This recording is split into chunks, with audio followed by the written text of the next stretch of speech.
quand vous mettez à chanter, à louer les Dieu de Pâques, pensez à ça. Il a mis fin à toutes ces choses-là, il m'a donné des choses, maintenant c'est ça. Maintenant, j'ai la révélation. Ce n'est pas le don, non, ce n'est pas ça. C'est la connaissance de Dieu. Amen. Maintenant, je connais Dieu. Il a ouvert mon esprit pour comprendre qui est-il. La Bible dit que tous me connaîtront. Tous me connaîtront. Tous ceux qui croient vont le connaître. Jésus a dit ça plusieurs fois dans l'évangile des gens. Je connais mes brebis et elles me connaissent. C'est clair. Je connais et elles me connaissent. Cette connaissance-là, Jésus qui va vous donner ça régulièrement. En lisant la Bible, vous allez le connaître. On peut connaître Dieu de mieux en mieux. On n'a pas tous la même connaissance de Dieu. Ça dépend des niveaux. Mais on peut le connaître de plus en plus. La connaissance passe par beaucoup de choses. Les épreuves permettent de connaître le Seigneur. Amen. Les difficultés permettent de connaître le Seigneur. La lecture biblique permet de connaître le Seigneur. Par plusieurs moyens, on peut arriver à le connaître. Qui est ce Dieu-là? Sa puissance, sa grâce, sa bonté envers nous. Tout passe par beaucoup de chemins. Mais nous pouvons les connaître. Il y a un frère qui connaît cet homme qui n'est pas dit. C'était un bandit. Alors un vrai bandit. La nuit il dort, on lui donne un Timothée, le reste. C'est ça son secret à lui. Il se réveille, il dit, ah, c'est quoi c'est un Timothée? Il dort, ça revient, un Timothée et le reste. Ah, mais c'est quoi ça? Il dort, un Timothée. Il dit, mais je ne connais pas un Timothée là. Va te faire une amie. C'est quoi ça un Timothée? Non mais c'est la Bible. La Bible. Mais moi je ne connais pas Dieu. Ils vont chercher la Bible quelque part, ils ont trouvé, ils vont lire ça. Il dit, mais qu'est-ce que j'ai à faire avec ça? Il jette ça. Il s'en va, la nuit il dort, la robe lui dit, tu es mon serviteur. Il dit, quoi? Moi? Moi ton serviteur? Ah tu te trompes. Moi? Aujourd'hui il est serviteur de Dieu. La révélation. Cet homme quand il dit, Dieu l'a aimé, il dit, j'étais un voyou, mais il m'a cherché là-bas, avec ce texte-là. La révélation, je peux le connaître. Oh, connaître Dieu, c'est changer la vie. Amen. Quand je le connais, je change. Quand je le connais, je change. Vous avez un enfant qui est tout petit, cet enfant connaît ses parents. Pas plus son grand frère qui a 20-30 ans. Plus l'enfant grandit, plus il connaît ses parents. C'est ça qui est compliqué. L'enfant grandit, il connaît ses parents de mieux en mieux. Qui est sa maman, comment sa maman agit, comment son père parle, il va plus les connaître. Mais tant que les petits ne connaissent pas bien, de la même manière, plus on est petit dans la foi, on connaît Dieu pas si profondément. Mais plus on grandit avec lui, on va mieux le connaître. Amen. Qui il est. C'est pour cela, quelque chose aujourd'hui, je peux dire ça, c'est normal, mais plus tard je dirais ça c'est un péché. La même chose. Un homme qui disait à l'époque, oh, regardez quelqu'un, c'est pas grave, je regarde, c'est tout. Mais plus il a grandi, il dit, mais attention quand je regarde. Je peux mal regarder. Le regard peut tuer les gens. Si tu regardes mal, tu peux tomber dans le péché. Une fois, je l'ai dit, dans plusieurs endroits, il y a un garçon qui disait à son pasteur, moi je n'aime pas l'été. Parce que bon, mais l'été c'est bien, c'est chaud, mais non, j'aime pas l'été parce que mais va vivre dans une eau où il fait froid tous les jours. Les pasteurs ne comprenaient pas. Après, je lui ai passé, tu sais, moi l'été ça m'embête beaucoup. Alors, dis-moi, pourquoi tu n'aimes pas l'été? Toi, tu es Européen. Moi, l'Africain, l'été, c'est pas grave. Mais toi, Européen ici, l'été, c'est bien pour toi. Mais non, j'aime pas l'été. C'est bizarre, cette phrase. Alors, il dit, bon, explique-moi pourquoi tu n'aimes pas l'été. Parce que pendant l'hiver, tout le monde porte des manteaux. Les femmes portent des manteaux, on ne sait pas dessiner le corps. Ils portent des manteaux. Tout le monde porte des manteaux, on ne sait pas voir. On peut regarder pour les pensées sont ailleurs. Mais l'été, pasteur, l'été, quand on regarde une fille comme ça, les yeux tournent 2 fois. Et là où je tombe dans le péché, je me dis, ah bon, je comprends pourquoi tu n'aimes pas l'été. Il dit, pasteur, pendant l'été, je pêche toujours. C'est comme je vais mettre des bandes pour ne pas voir, mais je vois toujours. Qu'est-ce qu'il faut faire? Est-ce qu'il faut l'habiter au pôle Nord, là-bas où il n'y a pas d'été, ou rester ici? Mais j'aime Dieu. Le pasteur dit, mais c'est pas grave. Il va l'aider, tu comprends. Est-ce que vous aimez l'été? Oui. Les frères, vous aimez l'été? Amen. C'est vrai. C'est vrai. Bon. Les sœurs, vous laissez les sœurs aussi, vous aimez l'été? C'est vrai ça. Quand vous regardez pendant l'été, qu'est-ce qui se passe? Ces garçons avaient raison. Ce que nous voyons pendant l'hiver, vous le verrez pendant l'été. Et pendant l'été, comme disait le pasteur, les yeux regardent beaucoup. Mais qu'est-ce que je vois? Qu'est-ce qui se passe dans ma tête? Si je suis sanctifié, si je connais le Seigneur, je regarde, c'est tout, je passe. Mais si le mal est là, je regarde 2 fois. Ça commence à réfléchir là-bas. Et l'été devient bizarre. La révélation. Plus je connais le Seigneur, la crainte de Dieu va commencer à grandir. Je connais, je crains. Je connais, je crains. Je connais, je crains Dieu. Et je vais grandir dans la crainte du Seigneur par la connaissance. Moi je le connais, moi je vais craindre le Seigneur. Tout ça c'est Pâques, la révélation. Dieu viendra, il vient pour nous aider, nous ouvrir la grâce de le connaître. C'est pour cela, à chaque fois que Jésus vient voir quelqu'un, il se présente. C'est moi le Seigneur. On a connu chez nous à l'église un cas qui nous a étonné, un homme qui vient de faire vers la Pologne. C'est un alcoolique. Son fils est malade. Alors il a fait une crise la nuit, cet homme, son téléphone a été coupé. Il dit à sa femme, je vais voir ma soeur qui est à côté pour demander si je peux téléphoner. Il part voir de l'autre côté. Il va sa soeur, il va sonner là-bas, sa soeur n'ouvre pas la porte. Elle dort, elle sonne, il ne répond pas. Il rentre et dit, écoutez, la femme va mourir aujourd'hui. Il ne sait pas appeler les amis. Il ne sait pas, il n'y a pas de téléphone. En rentrant chez moi, il dit, Dieu, si tu existes, sauve mon fils. Non, pas ça. Mais fais que je puisse téléphoner. Mais son téléphone est coupé. Il dit, si tu existes, je vais téléphoner. Il arrive à la maison, il prend le téléphone. Ça m'a dit, mais tu es fou, ça marche pas. Il dit, laissez. Il prend le téléphone, il fait le numéro. Ça ne marche pas. Il dit, si tu existes, ça va marcher.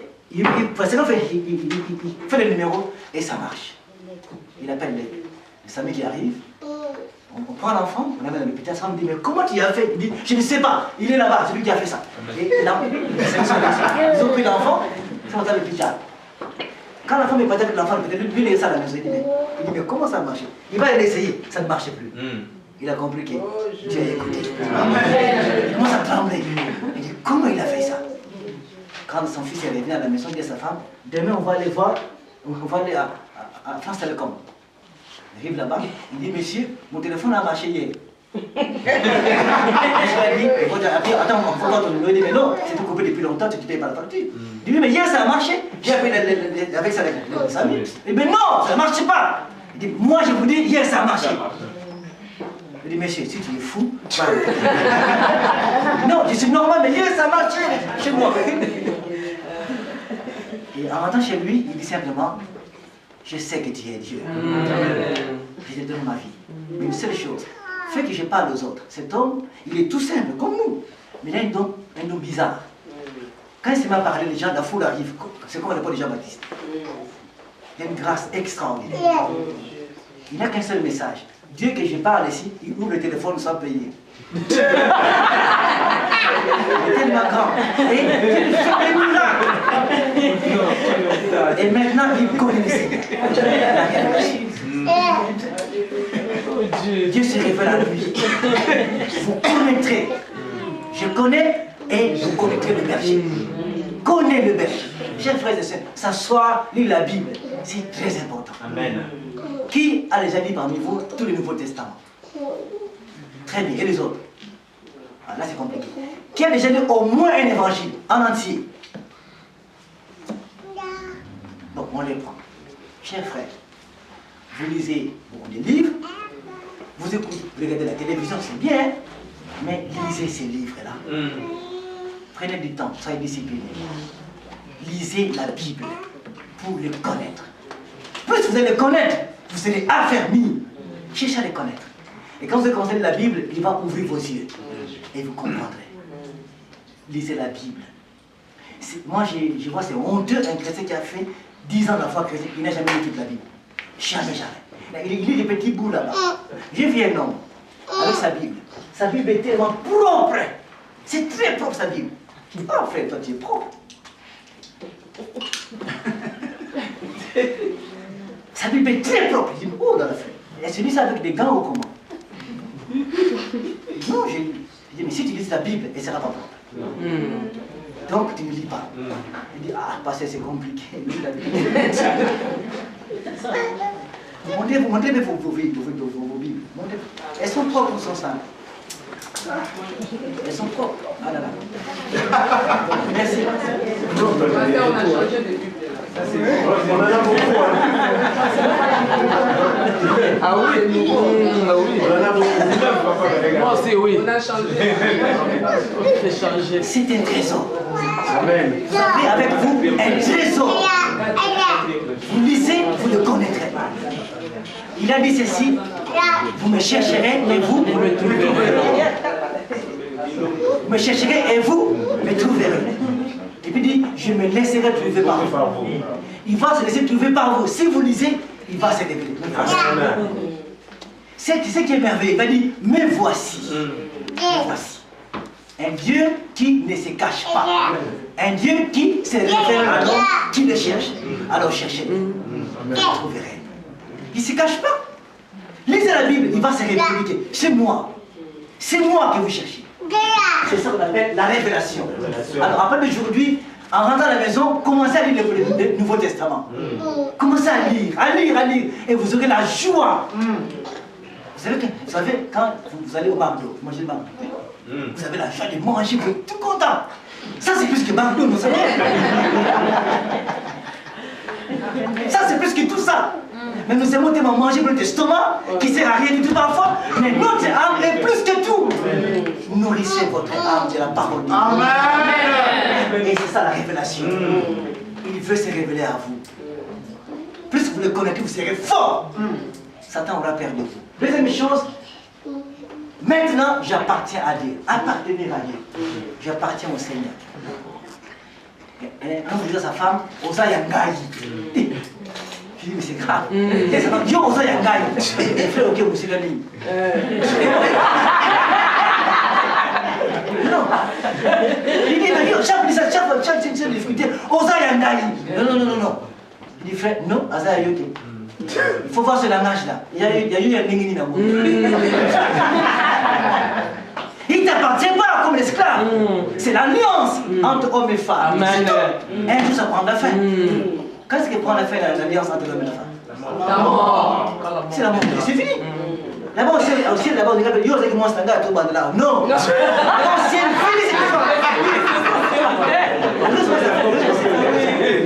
Parce que c'est du trouble la marque.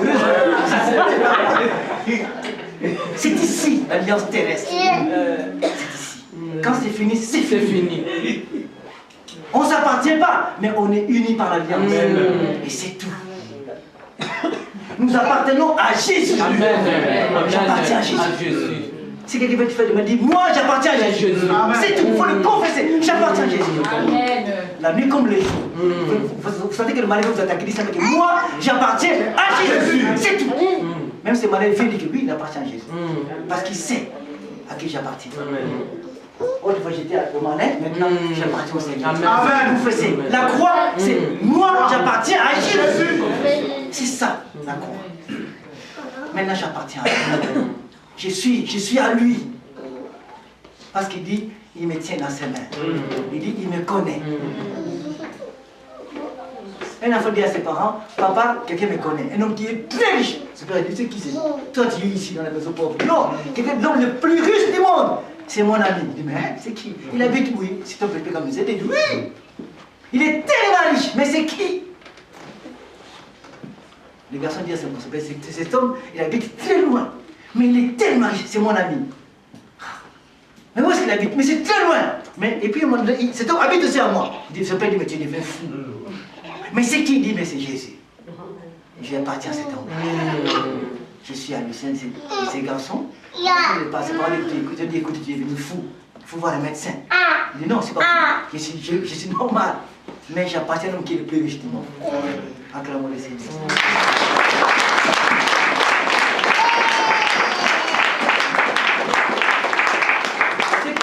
Je voudrais que la femme dise, oh, si j'étais né dans la famille des riches, on serait bien. Je suis né ici comme des pauvres. Aussi, j'avais un homme qui avait beaucoup d'argent. On passe comme ça. J'avais une femme qui était une belle femme qui avait beaucoup d'argent. Aussi, mes parents avaient beaucoup d'argent. Mais nous sommes pauvres. Mais non! Tu appartiens à l'homme le plus riche du monde. Le Seigneur. Tu n'as rien maintenant, mais l'or et l'argent l'appartiennent.